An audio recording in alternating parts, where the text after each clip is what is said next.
नमस्ते।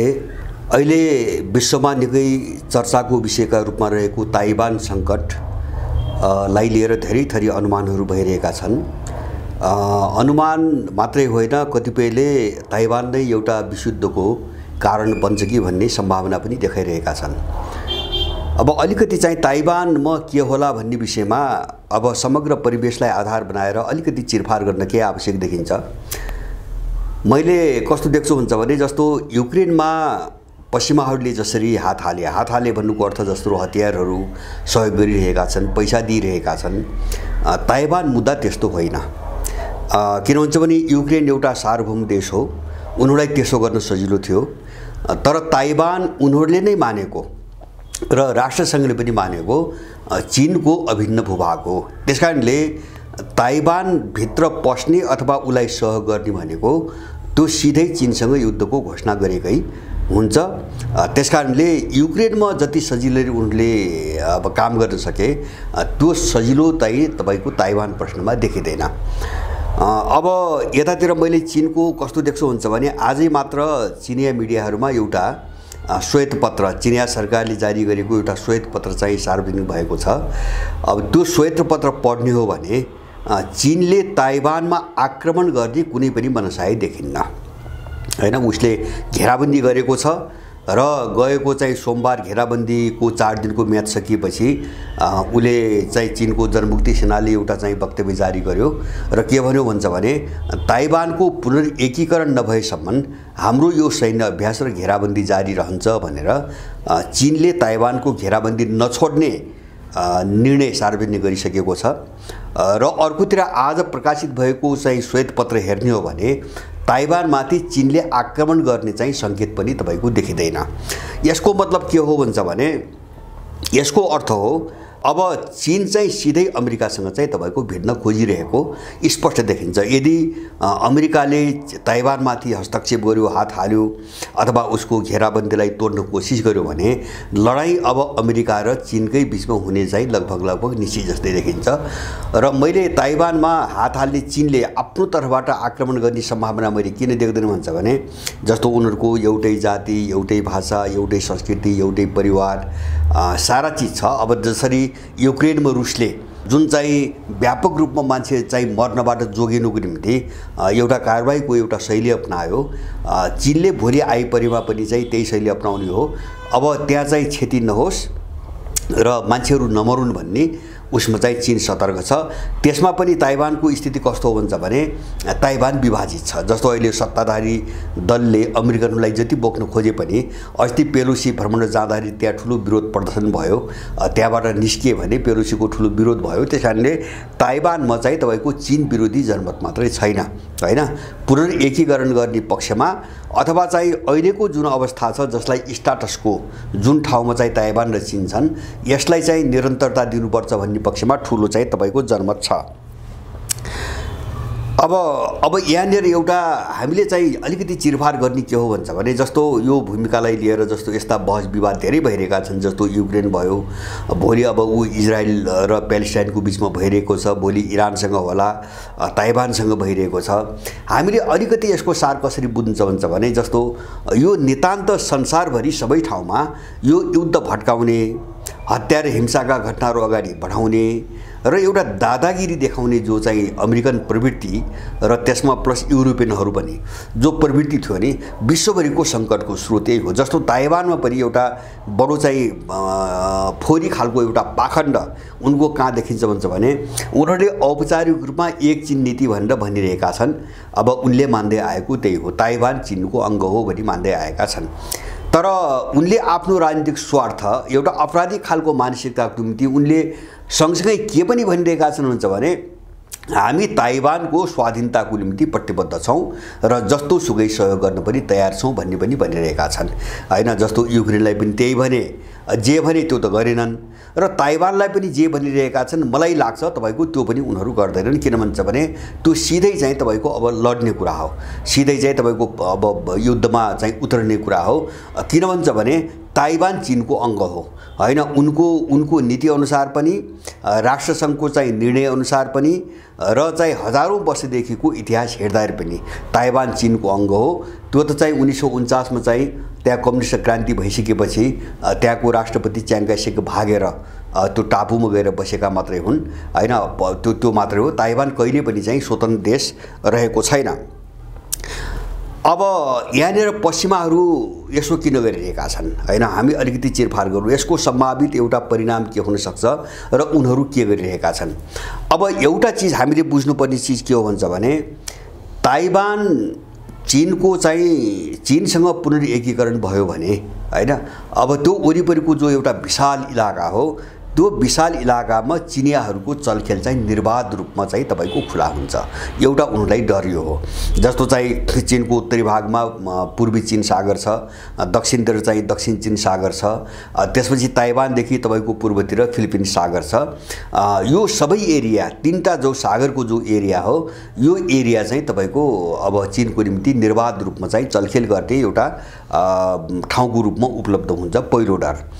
दोस्रो डर के हो भन्छ भने जो ताइवान स्ट्रेट अथवा ताइवान जलसन्धि जो भनिरहेको छन् अहिले उनीहरू जहाँबाट विश्वको चाहिँ तपाईको कुनै जस्तो यो चाहिँ सामुद्रिक जो व्यापार हो फ्लिटबाट हुने व्यापार, यो व्यापार त झन्डै चाहिँ तपाईको 80% झन्डै 80% व्यापार त्यही चाहिँ तपाईको स्ट्रेट जलसन्धि भएर चाहिँ तपाईको हुन्छ। जस्तो विश्वको कुल चाहिँ तपाईको टोटल जो कच्चा तेलको व्यापार हो त्यसको 30% हुन्छ। र त्यो मात्रै होइन, जापान र दक्षिण कोरिया चीन यो तीनटा देशको मात्रै हेर्ने हो भने उनीहरूले एसियामा गर्ने व्यापार हैन, जस्तो दक्षिण एसिया, मध्य एसिया र पश्चिम एसियासम्म एसिया महादेशमा मात्रै गर्ने कुल व्यापार जति गर्छन् तीन देशले त्यसको 90% चाहिँ तपाईको व्यापार त्यही अब ताइवान जलसन्धिबाट हुन्छ। त्यसकारणले गर्दाखेरि अब त्यो यथावत रहोस् भन्ने चाहिँ उनीहरूको छ हैन। जस्तो अहिले त के भन्छ भने त्यो जलसन्धिको आधा भाग चाहिँ ताइवानको क्षेत्राधिकारभित्र, आधा चाहिँ तपाईको चीनको भनेर एउटा अस्थायी रूपमा चाहिँ एउटा सहमति गरिएको छ।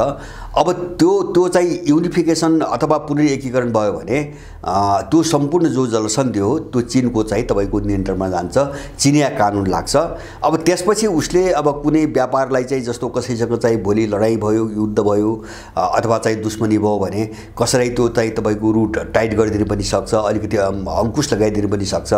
हरेक खालका डर, जस्तो कर लाग्छ उसको कर तिर्नुपर्छ, हरेक खालका समस्याहरू भोलि आउँछन्। उनीहरू त्यसकारणले ताइवानलाई जसरी पनि अस्ट्रेलियासँग या चाहिँ चीनसँग एकीकरण हुन नदिने पक्षमा छन्। अब तेस्रो उनको समस्या के हो भन्छ भने जापान र अस्ट्रेलिया एकदमै असुरक्षित हुन्छन् हैन उनको अहिलेको दृष्टिकोणबाट। किन भन्छ भने ताइवान चीनमा चाहिँ तपाईको गाभिना बित्तिकै मैले अघि नै पनि भने त्यो वरिपरिको सबै समुद्र खुला हुन्छ। त्यसपछि चाहिँ तपाईको जापानतिर अगाडि बढ्ने वा अस्ट्रेलियातिर अगाडि बढ्ने जो सामुद्रिक बाटो हो त्यो बाटोमा कुनै पनि अर्को अवरोध रहँदैन हैन। बीचमा चाहिँ तपाईको ताइवान छ, कुनै पनि अवरोध रहँदैन। अब त्यो मात्र हैन, अहिले संसारमा यो चिप्सको व्यापार भन्छ। जस्तो अब कम्प्युटरहरू, मोबाइलहरू, जहाजहरू जति पनि चीजहरू चल्छन् अहिले हामी देखिरहेका छौं, त्यो चिप्सको एउटा माइक्रो चिप्स हुन्छ। त्यो चिप्सको अभावमा चाहिँ उनीहरूले काम गर्दैनन्। त्यसको 80% चाहिँ तपाईको उत्पादन चीन र चाहिँ ताइवानमा मात्रै हुन्छ। ताइवानमा झन्डै 65% र चीनमा 15% गरेर चाहिँ तपाईको 80% चाहिँ तपाईको व्यापार त्यो चीन र ताइवानमा हुन्छ। अब त्यो ताइवान चाहिँ तपाईको चीनको हातमा जाने बित्तिकै जो ताइवानले 65% चिप्सको व्यापार गरिरहेको छ त्यो चीनको नियन्त्रणमा जान्छ भनेर विशेष गरिकन अमेरिकन र युरोपियनहरू डराइरहेका छन्। अब त्यसले गर्दाखेरि भोलि जस्तो ताइवान चीनको अङ्ग भएर पनि जाने, अनि त्यसपछि भोलि चाहिँ पश्चिमाहरूसँग चीनको सम्बन्ध बिग्रदै गएर जस्तो युद्धको स्थिति तपाईको आयो भने अब चिप्सको कारोबार बन्द हुन सक्छ। बन्द भयो भने न उनको मोबाइल प्रणालीले काम गर्छ, न उनको कम्प्युटर प्रणालीले काम गर्छ, न उनको चाहिँ तपाईको जहाज जस्ता चीजहरुमा जहाँ लगाइन्छ कुनैले पनि काम गर्दैन। उनीहरुलाई अकल्पनीय क्षति हुन्छ। यसबाट कसरी जोगिने भनेर उनीहरु लागेका छन्। अब त्यसपछि अर्को एउटा चाहिँ मेन चिज के हो भन्छ भने जस्तो ताइवान चाहिँ तपाईको अहिले चीनको चाहिँ अब उसमा गयो भने माने पश्चिमाहरू खेल्ने जुन एउटा पोइन्ट छ त्यो क्षेत्रमा त्यो पनि सदाको निम्ति बन्द हुन्छ। किन भन्छ भने अन्तबाट अब जसरी खेलिरहेका छन् अहिले त्यो सम्भावना छैन। त्यसकारणले गर्दाखेरि यसको अलावा अरू पनि धेरै चिज छन् जस्तो समुद्रभित्र रहेका विभिन्न तत्त्वहरू अब खनिजहरू खानीहरू अथवा चाहिँ विभिन्न खालका जीवहरू वनस्पतिहरू यो सबै चिजमा चाहिँ ध्यान दिएर पश्चिमाहरूले एक चीन नीति भन्दै पनि तपाईको ताइवानलाई भड्काएर कसरी ताइवानलाई त्यहाँबाट छुट्टिने वातावरण बनाउने र आफूले नियन्त्रण गर्ने भन्ने बाटोमा उनीहरूले भड्काइरहेको चाहिँ तपाईको स्पष्ट रूपमा देखिन्छ। अब यसको परिणाम के हो त जस्तो द्वन्द्व भए के हुन्छ हैन द्वन्द्व भए चाहिँ के हुन्छ भन्ने कुरा जगजाहेर छ। मैले भने जस्तो चाहिँ मैले जो भने अहिले ताइवान र अब चीनको जो सम्बन्ध छ अथवा उनको जो अन्तर्राष्ट्रिय व्यापारमा जो सम्बन्ध छ यो यसमा मात्रै अवरोध आयो भने विश्वको चाहिँ तपाईको बजारमा ठुलो उथलपुथल भएर हैन आकाश पाताल भएर जान्छ। जस्तो ताइवानकै चीज कस्तो देखिन्छ भन्छ भने ताइवानले विश्वभरिबाट वार्षिक रूपमा जति आयात गर्छ त्यसको चाहिँ 40% आयात चीनबाट मात्रै गर्छ हैन।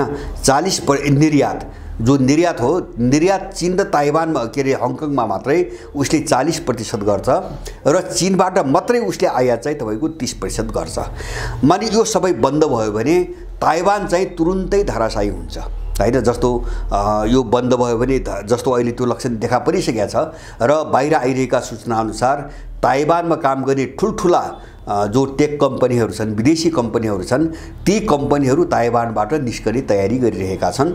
धेरै कम्पनीहरू अब निस्कने चाहिँ तपाईको मुडमा पुगेका छन्। किन भन्छ भने ताइवानलाई चीनले अब छोड्दैन भन्ने कुरा चाहिँ तपाईको स्पष्ट भयो हैन। कमसेकम चीनले अब चाहिँ त्यो बेलासम्म तपाईको ताइवानलाई छोड्दैन जबसम्म चाहिँ तपाईको पश्चिमाहरूसँग त्यो मुद्दा एक ढंगले किनारा लाग्दैन हैन। उनले त्यो घोषणा गरिसकेका छन्। त्यसकारणले गर्दाखेरि अब यो नाकाबन्दी अब ताइवानको वरिपरि जो घेराबन्दी भइरहेको छ यो चाहिँ तपाईको नछुट्ने हो नरोकिने हो भने त ताइवानमा लगानी गर्ने जो बाहिरका कम्पनी छन् उनीहरू त डुब्छन्।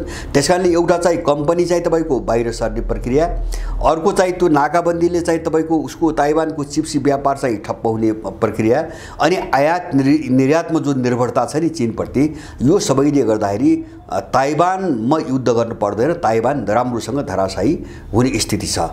र अब ताइवान मात्रै हैन यसले जस्तो चीनको बजारमा पनि चिनिया बजारमा पनि ठुलो असर गर्छ। जस्तो अहिले पनि देशका रूपमा गन्ने हो भने अमेरिका चीनको सबभन्दा ठुलो व्यापारिक साझेदार हो। सबभन्दा बढी आयात उसले चीनबाटै गर्छ। त्यसपछिको ठुलो साझेदार भनेको युरोपियन युनियन जो पश्चिम युरोप। अब यिनी दुईटा देशहरू दुई थरी मुलुकहरू जो नेटोमा आबद्ध छन् अब यिनीहरूसँगको व्यापार तपाईको भत्कने बित्तिकै संसारको जो चाहिँ एउटा आपूर्ति चेन हो हैन जो सप्लाई चेन भन्छन् अब यसमा यस्तो ठुलो चाहिँ गडबडी आउँछ कि त्यसले संसारका सबै देशहरूलाई एकदम धराशायी पार्छ र एकदम ठुलो असन्तुलन पैदा हुन्छ त्यहाँ मुठभेड भएको अवस्थामा। अब त्यसपछि जापान र कोरिया चाहिँ एउटा डरलाग्दो सङ्कटमा फस्छन्। दक्षिण कोरिया मैले अघि नै भने जस्तो जापानको लगभग सबै जो सामुद्रिकै हो सबै जम्मै। जापान त एउटा भूपरिवेशित देश होइन कुनै जमिनले छोएको छैन कुनै महादेशसँग जोडिएको छैन उसको भूगोल।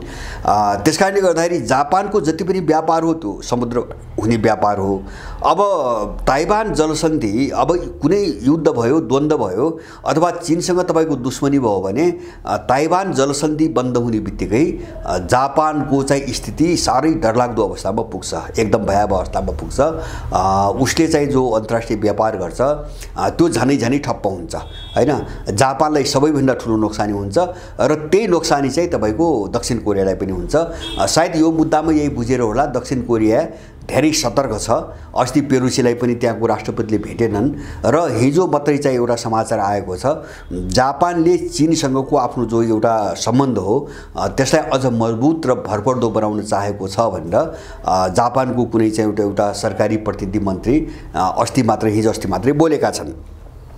त्यो नोक्सानी र अर्कोतिर चाहिँ अब एउटा चाहिँ तपाईको हामीले अहिले चाहिँ हेर्ने के हो भन्छ भने अब यो चाहिँ तपाईको उसमा चाहिँ जस्तो के हो त बढी नोक्सानी कहिले बेहोर्ने भन्ने कुरा आउँछ।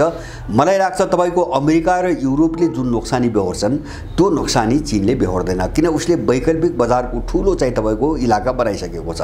जस्तो तपाईको अफ्रिका भयो, ल्याटिन अमेरिका भयो। ल्याटिन अमेरिकामा चाहिँ 24 वटा जो देशहरू हुन् तीमध्ये 21 देशहरू बीआरआईमा जोडिसकेका छन् र सबैसँग एउटा व्यापारिक सम्बन्ध बढ्दै गएको छ। अफ्रिकामा मात्रै चीनको चाहिँ झन्डै वैदेशिक लगानीको 40% लगानी चीनको मात्रै छ भन्ने कुरा चाहिँ बारम्बार समाचारहरूमा आइरहेका छन्। अब त्यसै गरेर सेन्ट्रल एसिया, मध्य एसिया भयो, जस्तो यो उज्बेकिस्तान, कजाकस्तान, अब यो क्षेत्र ताजिकिस्तान यो क्षेत्र भयो। अनि त्यसपछि तपाईको रुससँगको व्यापार, माने चीनले धेरै विकल्पहरू बनाएको छ तर त्यो विकल्प पश्चिमाहरूसँग छैन। चीनसँग जुन विकल्प छ त्यो विकल्प पश्चिमाहरूसँग छैन र उनीहरू कस्तो हालतमा छन् भन्छ भने जो उत्पादन उनीहरूसँग हुँदैन अब त्यो सबै अधिकांश चाइनाबाट लग्ने हुन् उनीहरूले, त्यो पनि तपाईको रोकिने र अब आफ्नो बजार पनि एकदम सीमित। जस्तो उनको बजार भोलि बजारकै प्रतिस्पर्धा लडाईँ छिनाझप्टी तपाईको चल्ने हो भने युरोपियन र चाहिँ अमेरिकनहरूको बजार, मुख्य बजार भनेको युरोप र अमेरिका नै हो हैन। त्योभन्दा बाहिर अब चीनसँग अथवा रुससँग अथवा चाहिँ अरू उदयमान शक्तिहरू जो छन् नि, अब इन्डिया भयो अथवा ल्याटिन अमेरिकी देशहरू भए, यिनीहरूसँग बजारमा उनीहरूले प्रतिस्पर्धा गर्न सक्ने सम्भावना छैन र उनीसँग त्यो पुँजी पनि छैन। यस्तो सङ्कटमा र चाहिँ तपाईको व्यापार घाटामा छन् कि जस्तो बीआरआईलाई, चीनको बीआरआईलाई काउन्टर गर्न भनेर गएको G7 को बैठकमा, अघिल्लो बैठकमा अमेरिकाले प्रस्ताव गर्यो B3W भन्ने एउटा प्रोग्राम हैन, चीनलाई रोक्नुको निम्ति भनेर 600 बिलियन 600 अरब चाहिँ तपाईको डलर जम्मा गर्ने भनेर चाहिँ उनीहरूले एउटा सहमति जनाए।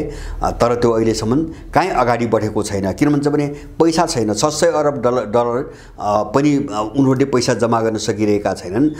युक्रेन विस्फोट भएर चाहिँ आगो बनिरहेछ, हामीलाई सहयोग दिएनन्, आश्वासन दिएनन् भनेर युक्रेनमा सहयोग गर्न सकिरहेका छैनन्।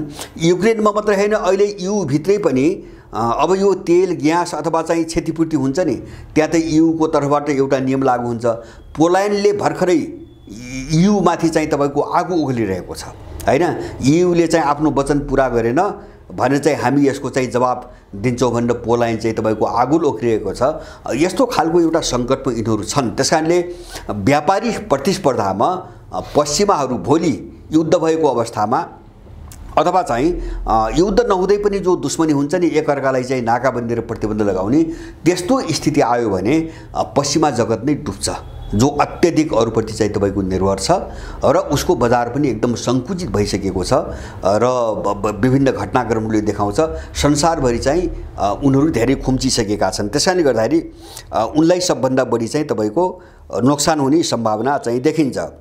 अब ताइवानको केसलाई हेर्दाखेरि मैले के देख्छु भन्छ भने जस्तो अमेरिका मलाई लाग्छ युक्रेन होइन, युक्रेन पछि ताइवानको मुद्दा नै अमेरिकनहरूको अब वर्चस्व अहिलेसम्म जे छ, जे देखिन्छ त्यो यथावत केही समय रहने वा अमेरिका अब चाहिँ पतन, निर्णायक पतनको चाहिँ तपाईको बाटोमा जाने भन्ने कुराको फैसला अब ताइवानबाटै हुन्छ हैन।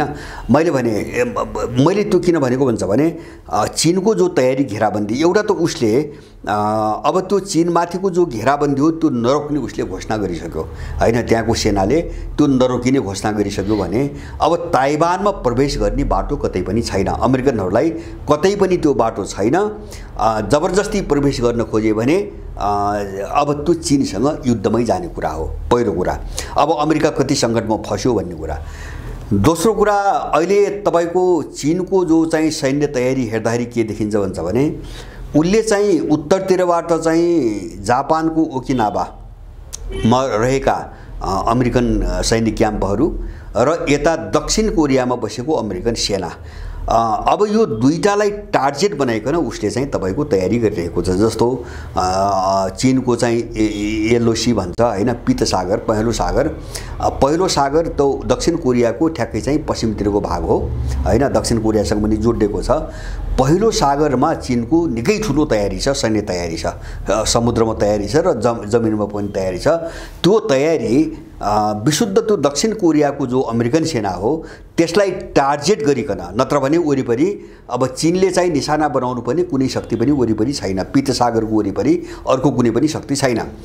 अब दक्षिण कोरियाको अमेरिकन क्याम्पलाई निशाना बनाएर उसले पित्तसागरमा एउटा तयारी गरिरहेको छ र ओकिनावालाई चाहिँ तपाईको निशाना बनाएर उसले चाहिँ पूर्वी चीन सागरमा तयारी गरिरहेको छ। ताइवानदेखि अलिकति उत्तरतिर, जस्तो उत्तरतिर ताइवानलाई सर्लपै उसले जो घेरेको छ त्यसको नजिकै पर्छ। ओकिनावा टापु एउटा टापुहरूको समूह हो, त्यो चाहिँ त्यसको नजिकै धेरै ठुलो दूरी छैन। अब चीनको पनि मानसिकता के देखिन्छ भन्छ भने ताइवान चाहिँ मुद्दा बल्झ्यो भने अब युद्ध अमेरिकासँगै हुन्छ। ऊ त्यसमा एकदमै स्पष्ट छ, युद्ध अमेरिकासँगै हुन्छ। उनीहरू त्यसको निम्ति तयारी अवस्थामा तपाईको बसेका छन्। तर ताइवानमाथि चीनले चाहिँ आक्रमण गर्छ भने मलाई चाहिँ विश्वास छैन, धेरै कारणले विश्वास छैन। र बरु उसले के गर्न सक्छ, एकपटकको जस्तो यो ताइवान अमेरिकाले भड्काएको चौथो ताइवान सङ्कट हो, योभन्दा अगाडि चीनले चाहिँ एक दुईवटा टापुहरू चाहिँ ताइवानबाट खोसेरी लिएको छ र अहिले पनि चीनीहरूको रणनीति मलाई लाग्छ ताइवानको जो मुख्य चाहिँ तपाईको टापु छ त्यो टापुको वरिपरि रहेका जति पनि साना टापुहरू छन् नि, तिनी टापुहरू कब्जा गर्दै जाने रणनीतिमा चीन जान्छ पहिले। त्यति भएपछि ताइवान पूर्ण रूपमा तपाईँको घेराबन्दीमा पर्छ हैन। जस्तो समुद्रमैली जो घेराबन्दी छ अब त्यो भन्दा चाहिँ तपाईको भयानक घेराबन्दी हुन्छ। त्यसैले ताइवानका वरिपरि जो 5-7वटा टापुहरू छन् साना चारैतिर, तिनी कब्जा गर्ने चीनको पहिलो रणनीति। दोस्रो रणनीति चीनको के हुन्छ भने ताइवानभित्र अहिले जो सत्ता छ त्यो र अमेरिकाका विरुद्धमा जनमत बनाउने। उनको चाहिँ आज जारी गरिएको श्वेत पत्रको चाहिँ भाषाले मैले त्यही कुरो बुझ्छु हैन। कसरी चाहिँ तपाईको पूर्ण एकीकरणको पक्षमा चाहिँ त्यो जनमत बनाउने भन्नेतिर उनीहरू गइरहेका छन्।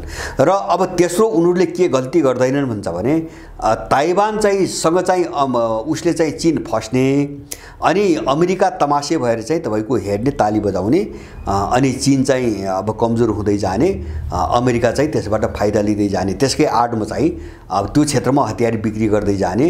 अब यो बाटो चाहिँ खोल्नको निम्ति चीनीहरूको मानसिकता तयार भएको देखिन्न, अथवा उनीहरू यसबाट एकदमै जोगिन चाहिरहेका छन्। अब त्यसकारणले गर्दाखेरि अब अहिले चाहिँ तपाईको केही सिम्पटम, जस्तो अमेरिकासँग त्यस्तै परिस्थिति आइलाग्यो भने अब भिड्नै पर्छ भन्ने मानसिकतामा रुस र चीन किन पुगेको मैले देख्छु भन्छ भने, जस्तो मैले योभन्दा अगाडि पनि आफ्नै श्रृङ्खलामा भनेको थिएँ, रुसले अब सामुद्रिक क्षेत्रमा आफ्नो चाहिँ सैन्य शक्ति विस्तार गर्ने चाहिँ तपाईको घोषणा गर्यो हैन।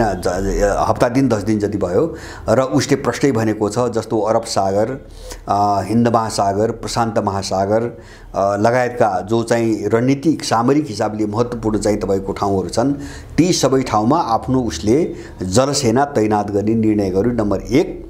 र दोस्रो युद्धको अझ ठुलो तयारी मैले के देख्छु भन्छ भने अस्ति मात्र हैन, हिजो होइन अस्ति मात्रै रुसले अमेरिकासँग भएको स्टार्ट सन्धि हैन, स्टार्ट भनेको यो परमाणुसँग सम्बन्धित हतियारहरू लाई कन्ट्रोल गर्ने, उत्पादन चाहिँ रोक्ने र कटौती गर्दै जाने भन्ने एउटा पहिलो र दोस्रो स्टार्ट सन्धिहरू भएका थिए। त्यो सन्धि अन्तर्गत एउटा चाहिँ यिनको चाहिँ सहमति के भएको थियो भन्छ भने अमेरिका वा रुसले दुवैले त्यस्तो महत्त्वपूर्ण चाहिँ जो हतियारहरू उत्पादन गर्ने ठाउँहरू हुन्छन्, राखिने ठाउँहरू हुन्छन्, त्यसको चाहिँ अनुगमन गर्न पाउने भन्ने एउटा नियम थियो। त्यो नियमलाई चाहिँ तपाईँको रुसले चाहिँ खारिज गरिदियो हैन। त्यो नियम चाहिँ अस्ति भर्खरै रुसले चाहिँ रद्द गरिदियो। यसको मतलब के हो भन्छ भने रुसले अब भित्रबाट परमाणुजन्य अथवा परमाणुसँग सम्बन्धित कुनै पनि हात हतियारहरू कति निर्माण गर्छ, कसरी गर्छ, के गर्छ भन्ने कुरा अमेरिकालाई जानकारी नहुने भयो। अहिलेसम्म त्यहाँ गएर हेर्ने दुवै पक्षले एकअर्का देशमा हेर्ने सुविधा थियो, ताकि चाहिँ एउटा डरको वातावरण पैदा नहोस् हैन, एउटा आशंकाको वातावरण पैदा नहोस्। अब त्यो सम्झौताबाट रुसले हिजो नै अस्ति मात्रै हात झिकेको तपाईको घोषणा गरेको छ। यो भनेको के हो भन्छ भने अब अमेरिकालाई जानकारी नदिकन हैन, भित्र चाहिँ रुसको वास्तविक स्थिति के हो, चीनको वास्तविक स्थिति के हो, उसलाई जानकारी नदिकन उनीहरू अगाडि बढे, तयारीमा अगाडि बढे। यसको एउटै मात्र अर्थ हो अब अमेरिकासँग भिड्ने चाहिँ तपाईको मानसिकतामा उनीहरू पुगि नै सकेका छन्। हामी अमेरिकालाई जसरी पनि तह लगाउने मानसिकतामा पुगिसकेका छन्। तर यो कन्डिसन कहाँ हो त भन्छ भने उनीहरूले हात हालेको खण्डमा मात्रै, होइन? नत्र अहिले चाहिँ परमाणु युद्धकी जोखिम मोल्ने पक्षमा त मलाई लाग्छ संसारको कुनै पनि देश होन, किन उनी पनि रहँदैनन्। तर अमेरिकाले तपाईँको हातै हाल्यो भने अब त्यो तयारीमा जानुपर्छ भन्ने हिसाबले चाहिँ तपाईँको मानसिकता बनाएको देखिन्छ। यही बिचमा चाहिँ उत्तर कोरियाले रुसको डोनबास क्षेत्रमा 1 लाख सैनिकहरू पठाउने घोषणा गरेको छ, होइन? रुसको अनुरोधमा घोषणा गरेको छ। अब यसले के देखाउँछ, अब यिनी जति पनि स्थानीय चाहिँ स्तरका युद्धहरू हुन्, युक्रेन भयो अथवा भोलि चाहिँ ताइवान होला, बिस्तारै बिस्तारै अब चाहिँ धेरै देशहरूको संलग्नता, प्रत्यक्षै संलग्नता, होइन, अब बढ्दै जान थालेको देखिन्छ, होइन? जस्तो हामीले फिलिस्तिनमा चाहिँ इजरायलको त्यो आक्रमण देखिरहेका छौँ, त्यसले एउटा माहौल बनाइरहेछ, चर्काइरहेछ र कुनै पनि बेला अब त्यो फिलिस्तिनी विद्रोही मात्रै होइन कि इजरायलसँग कुनै पनि बेला एउटा चाहिँ बलियो देशसँग चाहिँ त्यहाँ मुठभेड हुने तपाईँको सम्भावना बढिरहेछ। माने अमेरिकाले चारैतिर लडाइँका मोर्चाहरू खोलिरहेको छ। जस्तो अनाहकमा झनै 50 जना फिलिस्तिनीहरूलाई हत्या गर्यो अस्ति 3-4 दिन अगाडिदेखि इजरायलले आक्रमण गरेर। त्यहाँ चाहिँ इजरायल प्रयोग गरिरहेको छ, यहाँ ताइवान प्रयोग गरिरहेको छ, उता चाहिँ तपाईँको युक्रेन प्रयोग गरिरहेको छ। अब यसले के देखाउँछ भन्छ भने अमेरिकनहरू न चाहिँ सिधै लड्न सक्ने चाहिँ अवस्थामा, अब न चाहिँ तपाईँको यो मिलाएर भए पनि अब अलिकति आफू कमजोर भए पनि मिलाएर शान्ति चाहिँ बहाल गरिराखौँ भन्ने चाहिँ तपाईँको मानसिकतामा छन्। त्यसले गर्दाखेरि ताइवानको प्रश्न अहिले बडो विचित्रको प्रश्न बनेर आएको छ। अब हात हाल्ने चीनसँग युद्ध, हात नहाल्ने तपाईँको अमेरिकाको पतन। र पतन मैले किन भने भन्छ भने अब उनीहरूको सायद मलाई लाग्छ हाउगुजी देखाउने यो अन्तिम विकल्प हो। अब ताइवान अन्तिम विकल्प हो। यसमा पनि अमेरिकनहरू चाहिँ उही युक्रेनमा रोए जस्तो गरेर, होइन, सडक पारी अथवा चाहिँ समुद्र पारी बसेर रोए जस्तो गरेर वक्तव्य दिने, निन्दा मात्रै गर्ने भने अमेरिकाको अन्तिम पतन यसैबाट सुरु हुन्छ। त्यो लक्षण देख्छु मैले। किन भन्छ भने ताइवानको वरिपरि चीनले जसरी घेराबन्दी गरेर सैन्य अभ्यास सुरु गर्यो र सुरु मात्रै होइन कि हामी यो घेराबन्दी अब फुगाउँदैनौँ, पूर्ण एकीकरणभन्दा अगाडि यो घेराबन्दी अब चाहिँ तपाईँको यहाँबाट हट्दैन भनिसक्दा पनि अमेरिकनहरूले त्यसको निन्दा गर्ने बाहेक कुनै एउटा गतिलो रेस्पोन्स प्रतिक्रिया देखाउन सकिरहेका छैनन्। बरु चाहिँ भयो यो बिचमा के भन्छ भने अमेरिकन राष्ट्रपति जो बाइडेन र पेलोसी जो आफै त्यहाँ गएन ताइवानमा भड्काउनुको निम्ति, उनीहरू दुवैले एक चीन नीतिप्रति अमेरिका प्रतिबद्ध रहेको सफाई दिइरहेका छन् अहिले, होइन? पेलोसीले पनि मैले चाहिँ एक नीतिलाई खलबिराउनुको निम्ति त्यो भ्रमण गरेकै होइन, अब हामी एक चीन नीतिप्रति प्रतिबद्ध छौँ भनेर उनी 1-2 दिन अगाडि भर्खरै बोलिरहेकै छन्। अब त्यसकारणले गर्दाखेरि अब यो मुद्दामा चाहिँ तपाईँको जस्तो युक्रेन जस्तो मुद्दामा त चाहिँ अमेरिकनहरू अलग थलग भए, रुसका विरुद्धमा चाहिँ विश्वको कहीँ पनि जनमत बनाउन जब सकेनन्, होइन, EU बाहेक सकेनन् भनेपछि तपाईँको ताइवानको मुद्दामा चाहिँ उनीहरूको पक्षमा जनमत बन्ने कुनै पनि सम्भावना छैन, होइन? जस्तो सबैले राष्ट्रसङ्घले मानेको र संसारका सबै देशले मानेको ताइवान चीनको अङ्ग हो, सबैले मानेको छ। अनि ताइवानमा खिचखिच गरेर चाहिँ तपाईँको अमेरिका गयो भने सबै देशहरू चाहिँ चीनको पक्षमै उभिन्छन् र यो ताइवान सङ्कटपछि 160वटा देशहरूले, संसारका 160वटा देशहरूले एक चीन नीतिमा आफ्नो प्रतिबद्धता जाहेर गरेर सार्वजनिक रूपमा चाहिँ तपाईँको वक्तव्य दिइ पनि सकेका छन्। यसले के देखाउँछ भन्छ भने ताइवानमा अलिकति न्यु खोज्ने बित्तिकै युद्धमा फस्ने मात्रै होइन कि अमेरिका संसारभरिबाट पुरै अलग थलग हुने चाहिँ सम्भावना बढिरहेको छ, होइन? एकदम एक्लिने सम्भावना बढिरहेको छ। अब यो चिजलाई मैले अलिकति अन्तिममा कहाँ जोड्छु भन्छ भने ल ताइवानमा मलाई लाग्छ ऊ चाहिँ कुनै बहाना बनाएर अथवा चाहिँ केही चाहिँ न्यु बनाएर ऊ चाहिँ अलिकति किनारा लाग्ने चाहिँ बाटोमै जान्छ बढी सम्भावना। अब त्यसपछि के त, होइन? उसले चाहिँ कसैसँग बदला लिने, जस्तो अफ्रिका गयो नि त, ऊ कस्तो देश हो अमेरिका भन्छ भने उसले शान्ति पनि मन पराउँदैन, होइन? कोही चाहिँ कतै स्थिरता पनि मन पराउँदैन, कसैसँग मिलेर बस्नुपर्छ भन्ने पनि सोच छैन। अहिले अफ्रिका भर्खरै गएर अमेरिकाको विदेश मन्त्री गएका छन्, अहिले अफ्रिकन टुरमा छन्। उनी त्यहाँ गएर के भन्छन् हुन्छ भने ल चीन र रुसलाई काउन्टर गर्नुको निम्ति त्योभन्दा राम्रो विकल्प हामीसँग छ, हामीसँग आऊ भनेर उनले बोले। उनले चाहिँ चीन र रुसले त्यहाँ सम्बन्ध विकास गरे अथवा त्यहाँ लगानी चाहिँ बढाए अथवा चाहिँ तपाईँको आफ्नो प्रभाव अलिकति विस्तार गरे, त्यो उनीहरूलाई नपस्ने कारण के हो, हैन। किन उनीहरूको दिमाग चाहिँ तपाईको अब काम नगर्ने हुन्छ हैन, अर्को कुनै पस्यो भने भनेपछि पनि अब यस्तो चाहिँ तपाईको एउटा एकदम नकारवादी निषेधवादी र पुरै घृणा द्वेष मात्रै भएका मान्छेहरू अब ताइवान पछि चाहिँ त्यसैकै हट्छन् भन्ने कुरा हामीले कल्पना गर्न हुँदैन। त्यही भएर मैले ताइवान सङ्कट पछिको मैले धेरै पटक मैले भनिसकेको छु, ताइवान भन्दा ठुलो जोखिममा चाहिँ नेपाल छ। हामी यो स्पष्ट हुनुपर्छ, ताइवान भन्दा ठुलो जोखिममा नेपाल छ। किन भन्छ भने मैले भने नि ताइवानमा अमेरिकालाई हात हाल्न सजिलो छैन हैन। ताइवान चीनको अङ्ग हो, पहिलो कुरो उसले मानेकै चीनको अङ्ग हो। दोस्रो चाहिँ चीनको अङ्ग भएको हुनाले त्यसमाथि चाहिँ अमेरिकाले हात हाल्यो भने चीनले सिधै आक्रमण गर्छ। त्यो जोखिम अहिले चाहिँ तपाईको अमेरिकाले मोल्न सक्ने हालत छैन र उसको साथमा मलाई लाग्छ युरोपियन देशहरू पनि अब आउँदैनन्। युक्रेनमा जो उनको सहकारी भयो त्यो स्तरको सहकारी पनि ताइवानमा हुने सम्भावना छैन। जापान पनि धेरै पछाडि हच्किसकेको छ। दक्षिण कोरियाले त सफाई नै दिइसकेको छ हैन, चीनसँग हामी सम्बन्ध सुधार्न चाहन्छौँ भनेर सफाई नै दिइसकेको छ। भनेपछि उसको छनौट नेपाल हो। किन भन्छ भने नेपाल चीनको अङ्ग पनि होइन हैन, स्वतन्त्र देश हो, सार्वभौम देश हो। त्यसकारणले जस्तो यहाँ कुनै गतिविधि भयो भने जापानलाई जसरी घेर्यो नि अमेरिकाले, अब के अरे चाहिँ चीनले, अब त्यही ढङ्गले चाहिँ नेपाललाई घेर्न पनि चाहिँ अन्तर्राष्ट्रिय कानुनअनुसार मिल्दैन। तर एउटा चिज के हो भन्छ भने उनले सायद नेपाललाई जापानलाई यस्तै देशलाई हेरेर होला उनले एउटा कानुन चाहिँ पारित गरेका छन्। त्यो 1.5 महिना भयो, जम्मा लगभग 1.5 महिना 2 महिना भयो। त्यो कानुनले के भन्छ भने चीनको सार्वभौम सत्ता र उसको राष्ट्रिय हितका विरुद्धमा विश्वको कुनै पनि ठाउँमा कुनै गतिविधि भयो भने त्यहाँ चाहिँ चीनले सिधै सैन्य अपरेसन गर्न सक्छ भन्ने एउटा कानुन बनाएर उनले बाटो खोलेका छन्। र नेपालमा पनि जस्तो स्वतन्त्र तिब्बत अथवा चीनको विरुद्धमा खुलेआम गतिविधि भयो भने चिनिया सेना नेपाल पस्छ भन्ने कुरा त्यो कानुनले स्पष्ट पारिसकेका छ। तर पनि जस्तो नेपाल त चाहिँ तपाईको जस्तो जातीयता मिल्दैन, भाषा मिल्दैन, भूगोल मिल्दैन, राष्ट्रियता मिल्दैन। त्यसकारणले ताइवानमा जसरी चीनले हात हाल्यो सिधै त्यसरी हाल्न अलिकति गाह्रो हुने भएको हुनाले अमेरिकनहरूको मुख्य जोड नेपाललाई शिकार बनाउने नै हुन्छ। अब उनीहरूसँग बाँकी बचेको एउटै उपाय त्यति हो।